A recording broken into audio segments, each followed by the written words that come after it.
8,850 meters, the mountain has stirred the imagination and courage of man for centuries.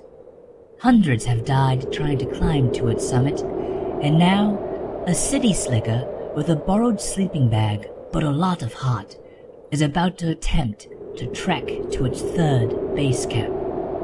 This is the Everest Podcast.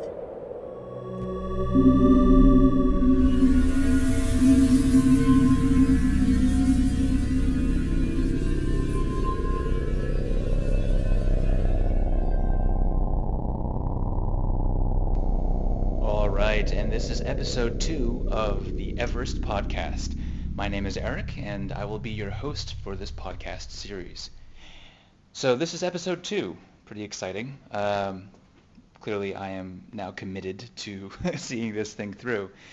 What I want to do today is talk a little bit more about the preparations that have gone into this trek that I'm planning to Mount Everest. I won't make this too long because a lot of this is just boring, dry stuff. And for those of you who have done way more camping and hiking than I ever will in my life, this will be pretty old and boring stuff for you. But I thought I'd just give a little overview and put some of my own personal city slicker spin on some of the preparation work. So what I'll do for this podcast is just spend probably like the first 3 or 4 minutes talking about the actual gear and preparation and work that I had to go through. And then secondly, talk a little bit more about how I went about finding this tour provider and a little bit more about him and his company, and provide a few recommendations on what you may want to look for as if you ever want to plan a trip out to Mount Everest, Tibet, or Nepal yourself. So first off, just the gear and the preparation that went into this. I'm still very much underway. This is about T minus 1 month to departure time. So a good 4 weeks remaining, but already the departure date is looming near, and the anticipation and anxiety of this trek is definitely creeping up within me. But it's been an interesting journey already. I've never really gone camping or hiking before, with the exception of one trip to Machu Picchu in Peru, where I did the 4-day Inca Trail hike, which was fantastic, and I would highly recommend that to anyone who's ever thought about going out there. It's just a magnificent trek. So that was my first ever time camping or hiking, and despite hitting rain, snow, sleet, and hail on that trek, I loved it. So it definitely, I think, bodes well for this trip in a sense. But like I was mentioning before, that was my first trek ever. I was so poorly prepared for that. I barely had a jacket for the wintry weather that we were having up there.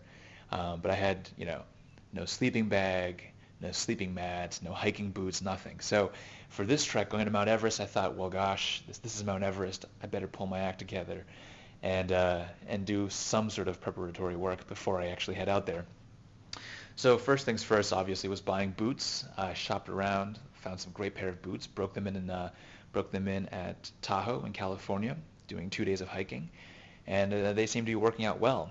But this is where it starts getting just completely overwhelming, especially for a city slicker. And again, for those of you who are experienced veteran, climbers, trekkers, outdoorswomen, you may not really understand this anymore, or maybe if you think way back to when you went camping for the first time in your life, you'll remember all this. But there's just a whole underworld of camping and camping gear out there. You go into these stores like REI, and you're just blown away by all this, all these knickknacks and gear and equipment and clothing that everyone says you gotta have in order to go trekking. And I'm telling you, I've gone on shopping sprees now at REI, and it feels like I've bought out the whole store.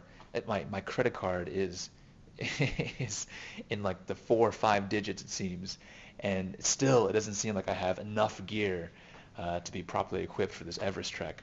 Nor do I think I have enough space in my pack to actually cram everything in. But I'm telling you, you go to these stores and you think, well, gosh, I'll just go in and I'll pick up, a dry fit shirt and a sleeping bag. And you go in there and you start going up and down these aisles, and by 2 hours later, you're walking out with bags and bags of moleskin patches for blisters, and you're walking out with these neoprene thin insulate gloves for the cold temperatures, and it's just out of control. The first time I ever heard of glacier glass, apparently it's a necessity on Everest as well, but it's just a glorified pair of sunglasses, but apparently we need those as well. So I'm telling you, like, gear is definitely a whole underworld, and you've got to be prepared. You have the price of your trip, and then on top of that, just double it, because then you're gonna have to buy all this gear. I'm saying double because within that, I'm also including all this camera equipment that I'm actually buying as well for the trip. I'm actually a huge photography buff, and the reason why I'm really going on this trip isn't because I'm an outdoorsy person, because I'm not. It's actually two reasons. One is it's always been on my list of things to do in life to climb Mount Everest. I mean, how cool will it be to come back and say I climbed, even if just to base camp 3? It's going to be awesome. But beyond that, I'm also just a big photography buff, and I can only begin to imagine in my own mind how fantastic the pictures will be that I'll be able to get when I'm on this trek. So I have put orders in for all this great camera gear. I already have a Canon 20D digital SLR. In addition, I'm going to be outfitting that camera with a pair of lenses.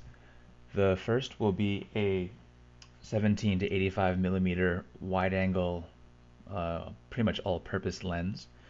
And the second of the pair will be a 75 to 300 millimeter telephoto zoom lens, so I can pull in really tight shots from far away. And those two lenses together will form my suite of lenses. I'll throw a couple of filters for each one of those on top of that, namely just a UV filter for protecting the lenses and a set of circular polarizers. And as if that weren't enough, I'm going to actually then bring another digital camera, a Canon S400 ELPH, so I can be a little more mobile. I can just jam that smaller ELPH camera into my pocket and not have to lug around the giant SLR camera, and be a little more flexible and a little more mobile that way. So clearly just a lot of camera gear, but that's how I like it.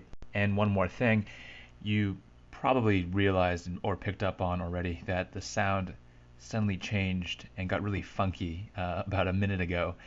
And the reason why is because I actually misspoke about my camera lenses the first time I was recording this podcast and didn't want to mislead you guys. So I actually had to just re-record that and insert that into the original podcast, replacing what I had said before. So that's why it sounds different, because I'm actually recording on a different device, and this sound actually should sound a little cleaner and a little more bass and all that good stuff. So anyway, that's why it sounds funky, and just to keep you a little more confused, we will now return you to your regularly scheduled program. So in about 2 seconds, I'm going to switch back to the original podcast track. So anyway, lots of camera gear. It's going to be on my day pack, so I'm sure regret this from day one on the Everest trek when I have to haul all these electronics up the mountain. But we'll see how that goes. So that's a quick chat about the gear, but let's get on to some of the more, I guess, interesting discussion. And what I want to talk about in the second half of this podcast is just, how we also went about finding this tour operator and what sort of preparation work you need to do outside of just the gear.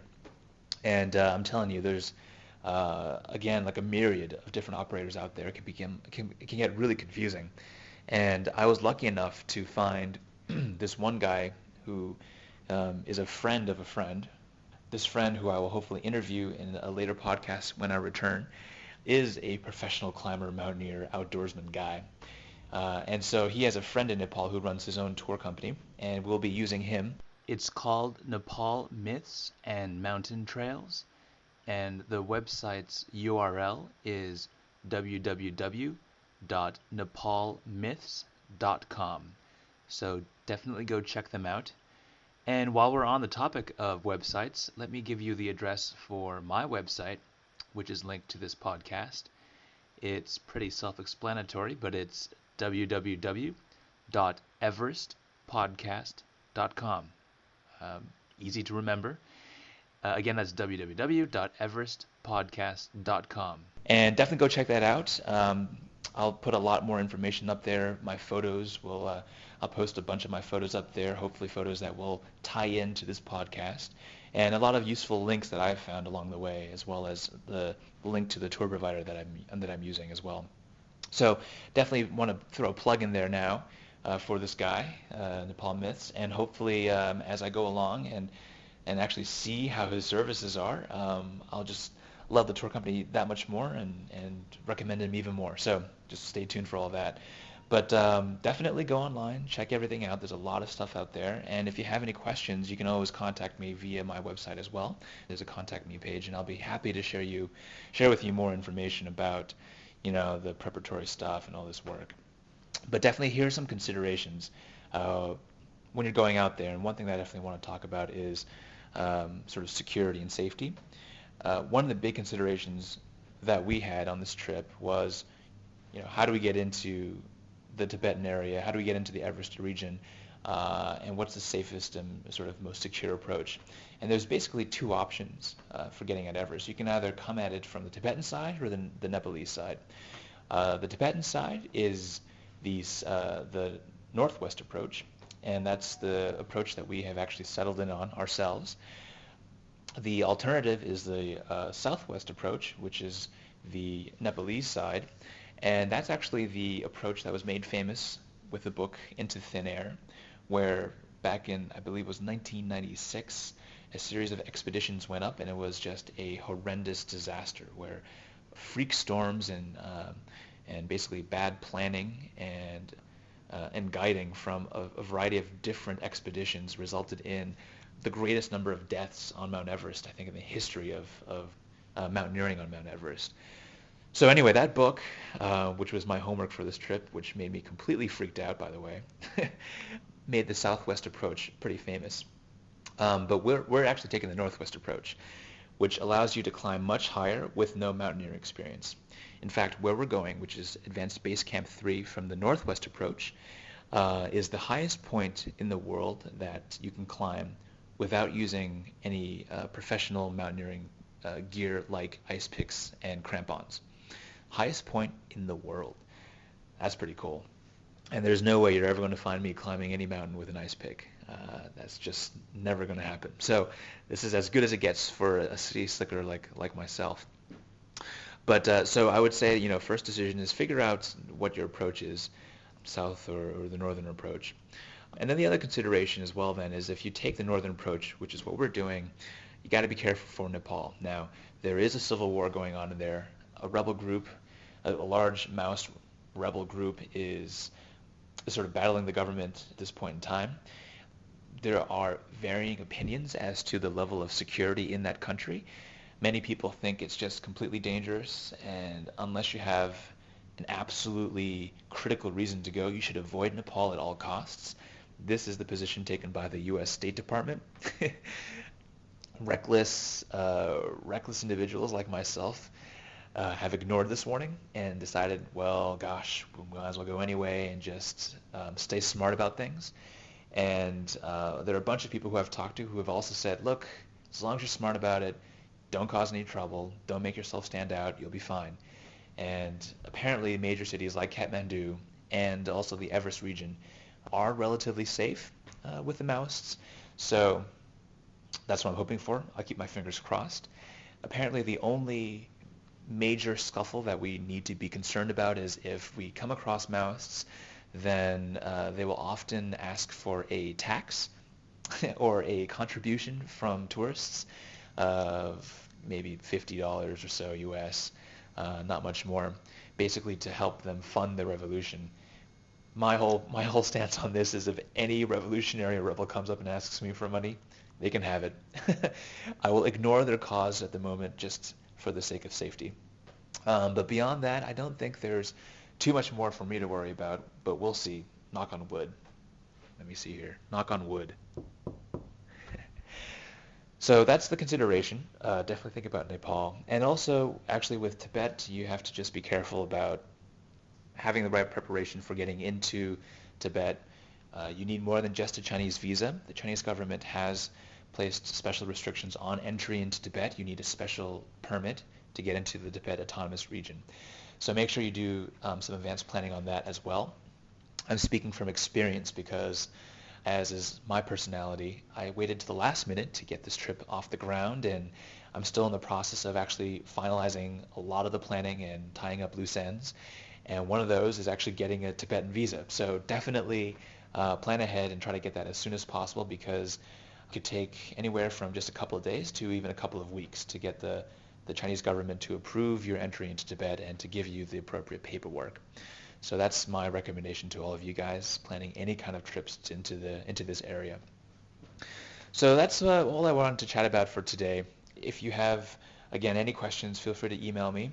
And look forward to my third podcast. I'm telling you now, this podcast, this episode, the next episode is all sort of the preparatory stuff. It will only get even more interesting from here. And hopefully you'll be able to stick with it, stick with my journey as I trek into the unknown, into the one of the greatest adventures of my life. Thank you. For more information on Erick's Everest trek, as well as photos from his trip, please visit his website at www.everestpodcast.com.